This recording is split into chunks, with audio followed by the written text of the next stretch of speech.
All right, guys, what you see here is what we have. We're just gonna take the paramotor, the selfie stick, obviously the helmet, and my one wheel. Instead of taking a truck to go fly today, we're gonna head out to more of like the country aspect of my little neighborhood, and we're gonna try to take off on the road. We're not gonna fly over any houses or anything like that, so we're gonna take off right in the middle of the street. The only big caveat is gonna be traffic, obviously. If there's too many cars come by, I'm not gonna do it. If there isn't, then I will. So it's one wheel about a mile, not a mile, half a mile, 3/4 of a mile around the corner, and go see if we can take off in the middle of the road, and also see if we can't stay below 100, 150 feet for almost the entire duration of the flight. My goal is to stay sub 100, but if I have to get close to trees and stuff of that sort, I'm going to climb. But I'll try it over there and go for a quick flight. It's been almost a month and a half, so what better challenge than to go take off in the middle of a road that's super narrow. I have no idea what the winds are going to do on this little road, but we're going to try to make the best of it. So, trying to just go to an area where there's no power lines as well. All right, so here's what we got. Lines on this side, lines on this side. Not a very wide path for coming in to take off and land, especially with the winds and how shifty they might be. It's almost no wind right now, but this is going to be a raw middle of the road takeoff. So tree up there, lines over the road here, so I'm gonna have to come in this way. West winds are gonna be on my way back, so I might actually have to come in from over there and land here and make sure there's not too much turbulence throwing me around in the air to hit one of the lines, but we should be good. We should be all right. All right, so right now we're getting set up, ready to take off and fly down the road. Clearance left and right wise, I probably have 5 feet on each side of my wingtip, maybe before. You'll notice my mic is completely out on my paramotor or my helmet because it was not completely connected on the GoPro plugin. Either way, it doesn't matter. We'll do some audio talk over right now as I'm watching this with you guys. So getting set up, clipped in, no traffic's coming. I mean, this is like a 2 mile straight long road. It's not wide at all. It's country, it's hot. It's like 93 degrees out in this given point in time. I'm ready to rip it. So I believe I wait for a car here to come by, which takes a quick hot minute. So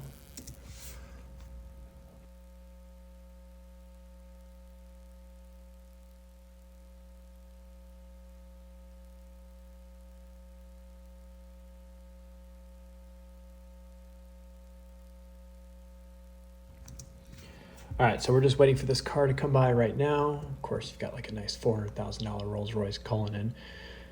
Okay, cool. Now we're gonna give it like a good 10 seconds, wait for some of the rotor that would come off that car, even though it would probably help me with a little bit of lift. So you'll notice once I go to take off, my left headset, well, you won't notice, I'm gonna tell you, starts to pop off a little bit so I can hear the motor super loud. We're about to get up in the air here. I'm gonna pitch to the right. I'm gonna be underneath power line, now knowing that I can't climb, so I come back to the left. And we're pretty much neutral. You'll see the line, it goes across the road here in a minute. I let off my brakes a little bit to go ahead and gain some forward airspeed. It's not tangled. I just had it a little messed up, so we'll call it not positioned correctly, should we say. So you guys can rule out that 150 foot mark. We're definitely gonna go above that this entire flight. We're gonna go fly over the water for a little bit. Just kind of wanted to go enjoy a midday thermaling flight here in Florida. So like I said, it's the first time in about a month and a half that I had the opportunity to actually go fly. And I'm super happy that I made that takeoff, because it wasn't as easy as I made it look, should I say. So we're gonna go for a rip now. Don't worry, we're flying over these people's backyard. We're not going over the roofs of their house, so we're good. And yeah, I'm gonna probably allow myself to put some music over some of this portion of the video because, man, it really sucks because I had a good narration when I was flying. But yeah, we're out here for a quick rip. We're gonna grab the Insta. We're gonna go fly underneath the power lines. We're gonna go fly low over the water. Everything that you guys know.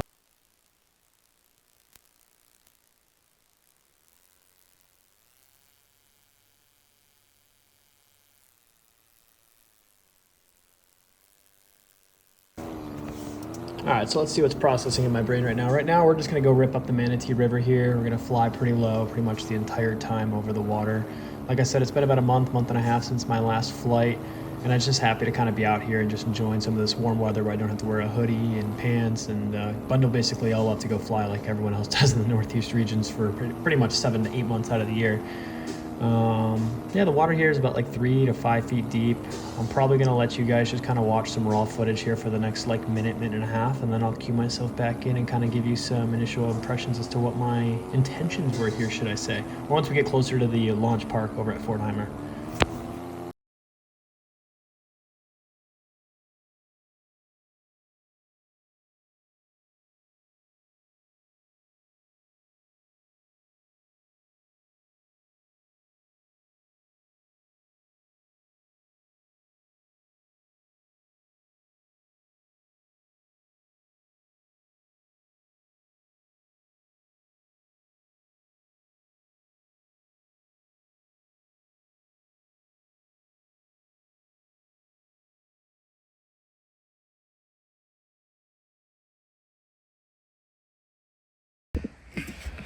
All right, we're coming into the docks now, and I just kind of wanted to see who and what was all around here. I haven't really flown this location so much because obviously it is over a lot of water, and there's not really a good place to land out here. Other than that, I didn't think I was going to be a bother too much to the golfers that were around the corner, and I don't think they thought I was too much of a bother. I don't know, I'll leave that up to you guys to decide here in about 30 seconds. Most people were just waving and being relatively curious as to, obviously, why I was flying probably over the water, and they probably haven't seen it in this kind of location before. We're coming up to the golf course right now. The kayakers absolutely loved it. And then up here on the right, you'll see the golfers here in about 5 seconds. Give me your guys' initial impressions as to what they might have thought or not thought. And then the guys over here on the tee box, I don't really think cared too much. They just kind of stared and were like, yeah, I'm annoyed, but we're not swinging right now kind of thing.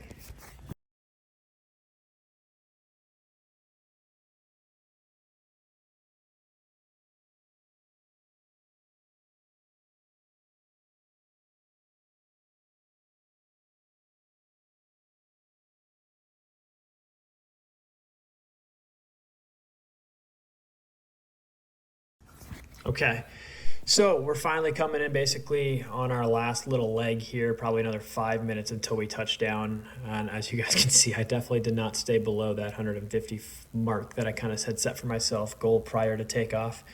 It actually ended up getting a tad bit warm, a little bit down low, so I climbed up to kind of enjoy a little bit more of that cool air and then use the wing in this location to kind of have the sun behind me. And obviously when you're at a climb, I had the wing tilted back enough just so it gave me perfect shade. But the second I let off, as you guys can see right now, the sun kind of got back on me. Either way, I'm in Florida majority of the time. And every time I do travel, I'm typically in the sun. So as much as I can stay out of it, I try to avoid it. But yes, now we're flying over the nice little tiered row of power lines. We're probably like 600, 700 feet up. You guys can see the road over there. You can see how freaking sick these properties are. Super, super nice. We're going to pretty much land on that same road coming from out of the east due west. So you'll see here in a minute that there's a gentleman to the right, probably about 40 seconds out from right now, but he's just chilling in his property, kind of just like doing whatever he's doing, mulching the yard. And I'm just going to come down, fly low right over the road, and he's going to give me kind of a weird look and a wave and call it a day. And then we're going to touch down right there in front of the house where we initially took off from. So I'm talking about how cool this one little setup house is, and this is kind of like my ideal property that I would love to be able to buy here on the water. But this typical area is at kind of a high risk for flood zone just due to it being on the Manatee River and then those gates that can open up from Lake Manatee. The dam every once in a while opens up when there's a lot of flooding or when there is a lot of backup or a lot of rain accumulation, and the second that opens up, it rushes so much water through there, it tends to flood a lot of the properties that are on the Manatee River all the way up until you hit like the 41 State Road 41 bridge. Yeah, there's a guy right here to the right. He's just mulching his yard or grassing or cutting the grass, one or the other. We're about like 15 seconds from touching down here. It's really, really thermic at this given point in time. I'm also looking at that property to the right that's also for sale there. That's also running through my head at that given point in time. I really wish my mic was working for this flight so I could have actually narrated and knew exactly what I was talking about and what I wanted to get my points out. So we're flying just over the power line right now. I'm going to drop in just after it. Perfect. And we're just going to there's like little to no wind at all right now.